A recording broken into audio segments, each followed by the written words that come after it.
सबको ओम शांति। परमात्मा को प्रणाम करते हुए आज हम सब लोग अपने इस नवोदय युग में क्लास 7 में महाभारत कथा के पाठ संख्या 33 और युद्ध का 12वां दिन के विषय में अध्ययन करेंगे। और इसे आप सब ध्यान से सुने, पूरे सुनेंगे तो बहुत ही अच्छा लगेगा। युधिष्ठिर को जीवित पकड़ने की चेष्टा के विफल हो जाने पर अंत में यह निश्चय किया गया कि अर्जुन को युद्ध के लिए ललकारा जाए और उसे लड़ते लड़ते युधिष्ठिर से दूर ले जाया जाए। और आज का युद्ध का 12वां दिन था। बहुत ही भयानक लड़ाई चली रही थी।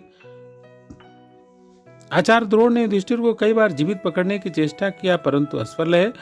और आज के इस युद्ध में भगदत्त ने अपने हाथी से बहुत ही पराक्रम दिखाया और भीमसेन जो कि कई योद्धाओं को मार चुके थे, अचानक उनके आगे भगदत्त जी आ गए और उनके हाथी ने उनके रथ को चूर चूर कर दिया।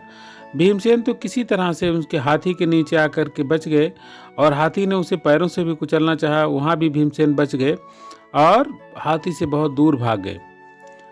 इसी समय अन्य सेनानियों ने भगदत्त को चारों तरफ से घेर लिया और चूंकि अर्जुन दूर लड़ रहे थे, लेकिन अर्जुन ने संसप्तकों का परास्त करके सीधा ही भगदत्त के पास पहुंचे।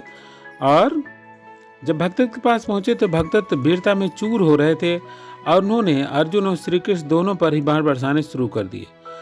भगदत्त ने एक ऐसा बाण चलाया, एक ऐसा तोमर चलाया जिससे अर्जुन का मुकुट थोड़ा टेढ़ा हो गया।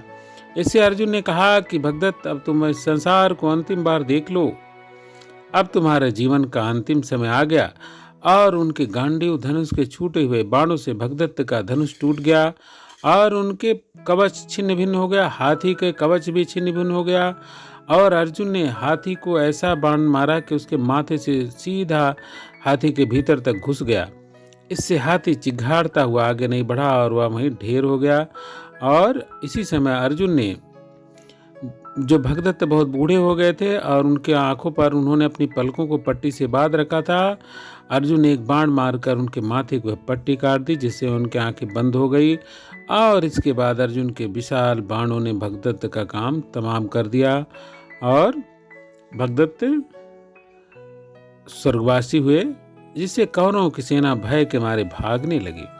और इसी समय शकुनी के दो भाई वृषक और अचक भी विचलित नहीं हुए और उन दोनों भाइयों ने अर्जुन को ललकारा और उन पर तीव्र बाणों की वर्षा शुरू कर दिया। और अर्जुन ने उन दोनों के रथ को भी काट डाला। इससे दोनों भाई एक ही रथ पर आ गए और अर्जुन ने एक ऐसा बाण मारा कि एक ही बाण से दोनों भाई ही परास्त हो गए। और अपने वीर भाइयों के मारे जाने पर शकुनी ने नाना प्रकार के दिव्यास्त्र और इधर उधर की चीजें प्रकट किया, जिसको अर्जुन ने अपने दिव्य बाणों से और दिव्यास्त्रों से सबको एक करके नष्ट कर दिया, जिससे शकुनी को बड़ी पीड़ा हुई। और अर्जुन ने शकुनी को इस तरह से कई बाण मारे कि वह डर के मारे युद्ध भूमि से ही भाग गया। और पांडवों की सेना में उत्साह बढ़ गया और द्रोणाचार्य पर टूट पड़ी।